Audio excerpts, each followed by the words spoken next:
तो फ्रेंड्स, आज हम जानेंगे कि ब्रिज रेक्टिफायर क्या होता है और ये किस तरीके से वर्क करता है। तो ब्रिज रेक्टिफायर जो है वो जानने से पहले हम जान लेते हैं कि डायोड क्या होता है, डायोड किस तरीके से दिखता है। वैसे मैंने एक्चुअली एक पहले वीडियो बना चुका हूँ, लेकिन फिर भी मैं आपको बता देता हूँ कि डायोड जो है क्या होता है, किस तरीके से वर्क करता है। तो डायोड का सिंबल अगर मैं आपको बताऊँ तो डायोड का सिंबल कुछ इस तरीके से होता है।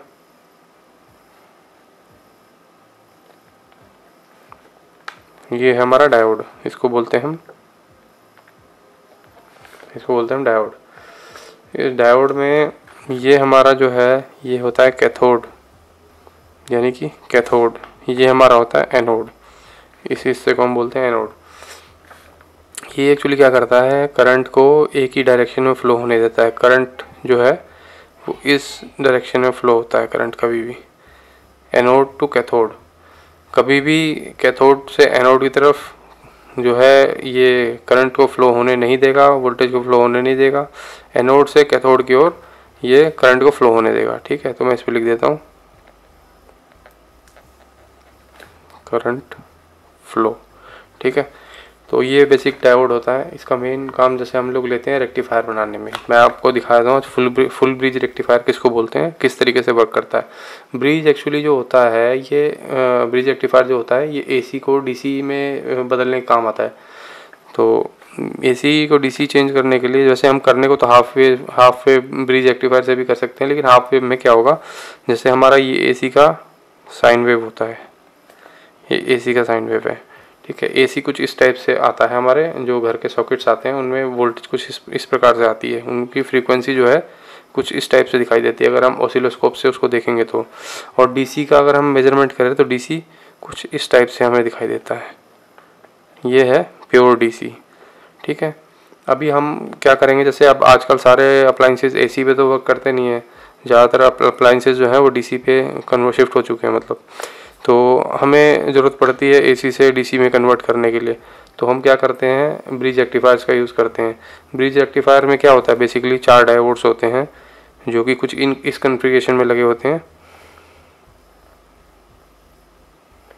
मैं आपको दिखाता हूँ ऐसा। ठीक, अगर मैं 4 डायोड्स बना लूँ बेसिकली, ठीक,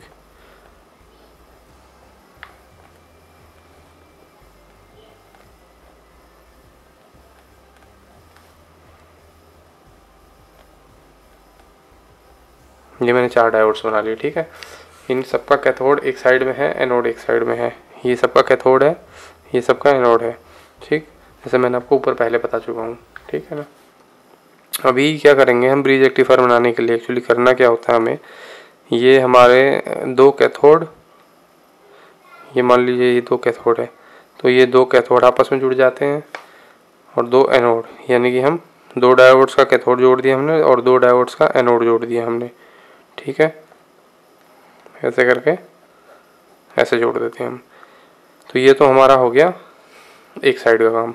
अभी हमें क्या करना होता है दूसरी साइड में, और जो ये हमारा हो गया कैथोड जुड़ गया, ये हमारा एनोड जुड़ गया। ठीक है, आधा काम हमारा हो गया। अभी हमें क्या करना होता है, जो हमारी एसी सप्लाई जो आती है वो इस तरीके से हम देते हैं कि एक के कैथोड पे जाए, एक के एनोड पे जाए। ठीक है, तो हम क्या करेंगे, इस डायोड को ऐसा कर देंगे कि एक का कैथोड, ये इसका कैथोड और इसका एनोड, इन दोनों को भी हम इस तरीके से जोड़ देंगे। ठीक, और इसी तरीके से हम इसको भी कर देंगे। ये हमारा जो बचा हुआ है, इसका कैथोड, इसका एनोड, इसको भी हम जोड़ देंगे। ठीक है, ये हमने जोड़ दिया है। ये एक्चुअली एक ब्रिज रेक्टिफायर बन गया है। इसमें सप्लाई हम एसी वोल्टेज हम कहाँ पे देंगे, हम देंगे एक जो हमारे एनोड और कैथोड जो जुड़े हुए हैं उस पर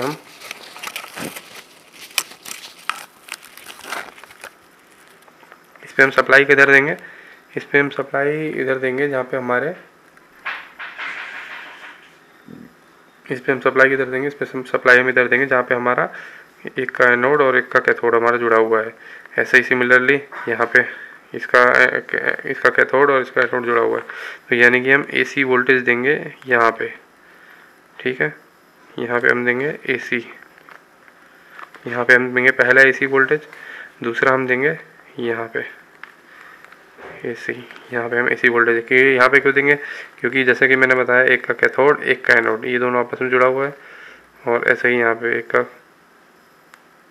का कैथोड और दूसरे का एनोड यहाँ पे जुड़ा हुआ है, ठीक है। यहाँ पे हम AC सप्लाई देंगे, जो भी हम दे सकते हैं। जैसे कि अभी मैं मान लेता हूँ हमने AC 230 वोल्ट हमने यहाँ पे दे दिया, ठीक है ना। अब हमारा यहाँ से रेक्टिफिकेशन होके हमारा यहाँ पे जो है DC आउटपुट निकल जाएगा। DC आउटपुट कहाँ निकलेगा हमारा, DC आउटपुट निकलेगा हमारा, एक निकलेगा हमारा यहाँ पे, ठीक, और एक निकलेगा हमारा यहाँ पे, ठीक है। अब इसको मैं इस तरीके से लिख लेता हूँ ऐसे, ठीक है। इस तरीके से मैंने इस पर लिख लिया। अब हमें ये कैसे मालूम, DC में आपको पता ही है कि पोलैरिटी होती है, AC में जैसे आप जानते हैं कि कोई पोलैरिटी नहीं होती, न्यूट्रल कहीं भी लगा सकते हैं, फेज कहीं भी लगा सकते हैं। लेकिन DC में क्या है, पोलैरिटी होती है, प्लस माइनस होता है। तो हम प्लस किधर देंगे, माइनस किधर आएगा, कैसे मालूम पड़ेगा। कभी भी ध्यान रखिए, AC DC वोल्टेज जो है वो प्लस से माइनस की तरफ ट्रेवल करता है, यानी कि एनोड से कैथोड की तरफ ट्रेवल करता है। तो हम यहाँ पे हमारा AC आया तो ये क्या करेगा, प्लस को यानी कि पॉजिटिव को यहाँ से यहाँ पास होने देगा, यानी कि पॉजिटिव हमारा बनेगा इसके कैथोड पे, यानी कि यहाँ पे आएगी प्लस VE, पॉजिटिव वोल्टेज यहाँ आउटपुट आएगी।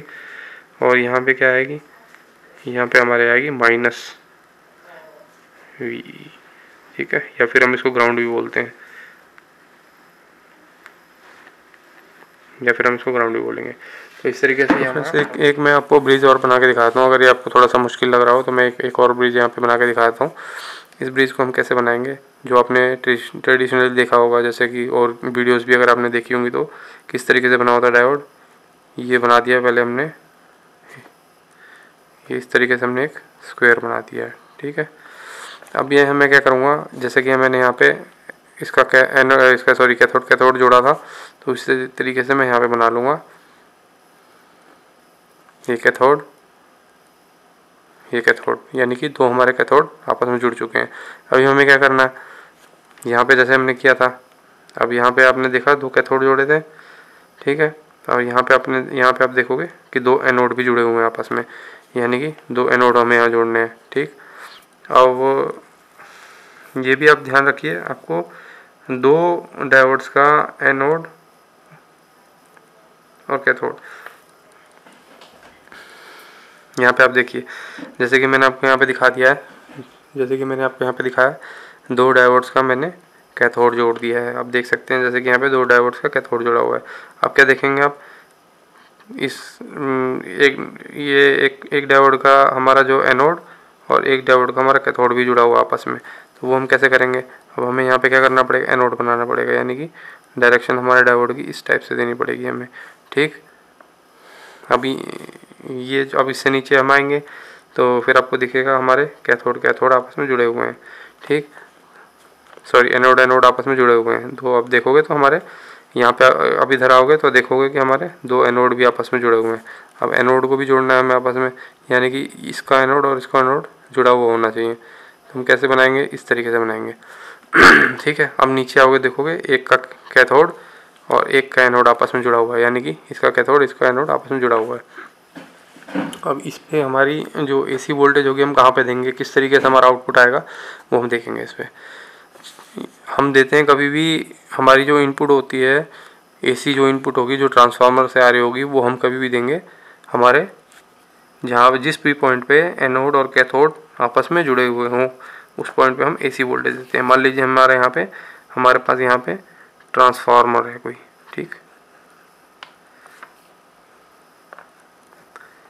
ये मान लीजिए हमने यहाँ से 230 वोल्ट आ रही है, ठीक। हमने यहाँ पे इसकी ट्रांसफार्मर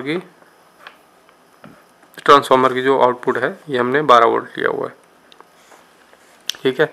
अभी इसके AC के वायर्स को हम कहाँ कनेक्ट करेंगे, जहाँ पे हमारे ब्रिज रेक्टिफायर का जो हमारा एनोड कैथोड आपस में जुड़ रहे हैं, दो पॉइंट है, वहाँ पे हमें AC वोल्टेज को देना है। न्यूट्रल की इधर भी लगा सकते हैं और इसका फेज की इधर भी लगा सकते हैं, क्योंकि क्या है AC वोल्टेज में कोई पोलैरिटी नहीं होती है।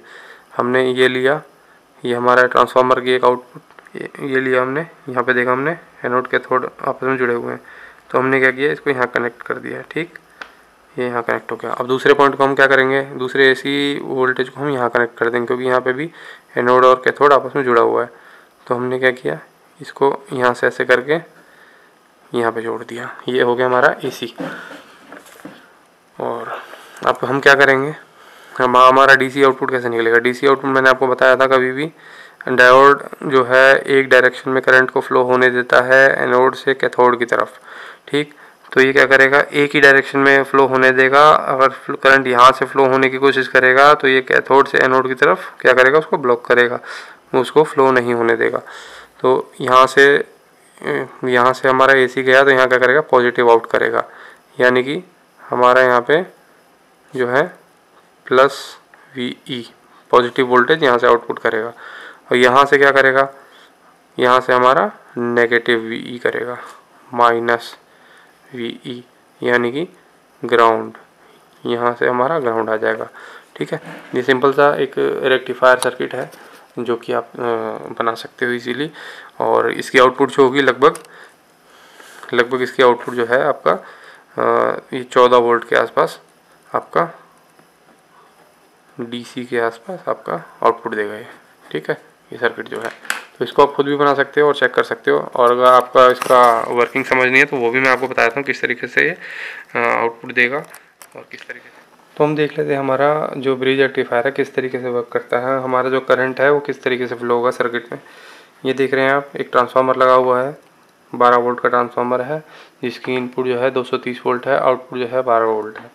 अब करंट हमारा किस तरीके से फ्लो करेगा, हमारा DC किस तरीके से जनरेट होगा, ये हम देख लेते हैं।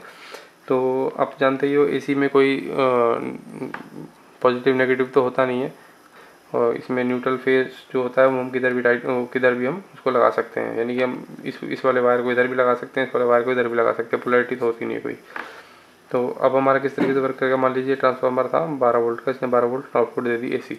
अब हमारा किस तरीके से वर्क करेगा, ऐसे आएगा वायर, करंट यहाँ आके रुक जाएगा। अब ये हमारा क्या करेगा, इस तरफ से फ्लो करेगा, इस तरफ से फ्लो होने नहीं देगा, क्योंकि ये डायोड जो है हमारा रिवर्स बायस हो गया। आपको पता है डायोड जो है पॉजिटिव से नेगेटिव की तरफ काम करता है, नेगेटिव से पॉजिटिव की तरफ ब्लॉक करता है। तो ये हमारा क्या करेगा, डायोड ब्लॉक करेगा, करंट जो हमारा फ्लो होगा वो इस टाइप से होगा। यहाँ पे ये हमारा क्या करेगा, पॉजिटिव आउटपुट यहाँ से निकालेगा, क्योंकि पॉजिटिव हमने यहाँ दी है तो आउटपुट क्या होगी, पॉजिटिव होगी। प्लस यहाँ से हमारा निकलेगा, यहाँ से इस तरीके से हमारा लोड पे जाएगा। लोड कुछ भी हो सकता है, बल्ब हो सकता है या कुछ भी हो सकता है। ये यहाँ से आया, ये फिर ब्रिज पे आकर रुका। अब क्या करेगा, ये इस डायरेक्शन में फ्लो नहीं होगा, क्योंकि ये पहले ही रिवर्स बायस हो चुका है। आपने देखा था ना, वोल्टेज हमारा इस तरफ से आगे गया था, क्योंकि ये रिवर्स बायस था। तो वोल्टेज क्या होगी, यहाँ से ना जाके बल्कि वो यहाँ से फ्लो होगी, ठीक। यहाँ से फ्लो होने के बाद ये क्या करेगा, ऐसे आके ये ट्रांसफार्मर में चला जाएगा वायर।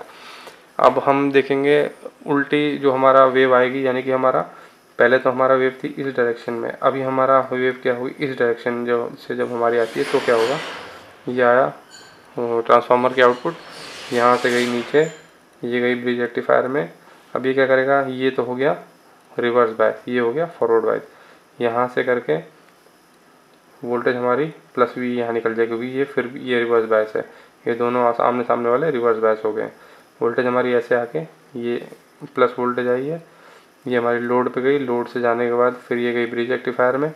अब क्या करेगा, ये रिवर्स बायस था तो अभी ये फॉरवर्ड बायस हो गया। अब क्या करेगा, ये यहाँ से फ्लो होगा ऐसे, और ये ऐसे फ्लो होके यहाँ पे ट्रांसफार्मर से मिल जाएगा।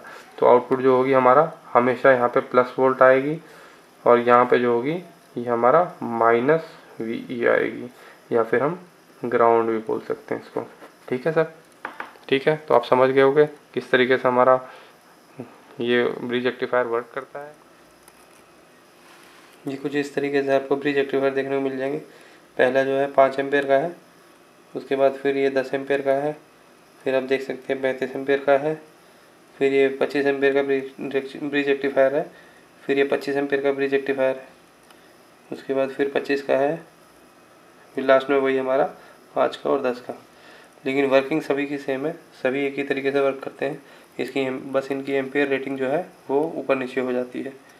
सो फ्रेंड्स, अगर वीडियो पसंद आई हो तो वीडियो को लाइक करें और चैनल को सब्सक्राइब करना ना भूलें। Thanks for watching. फिर मिलेंगे अगली वीडियो में।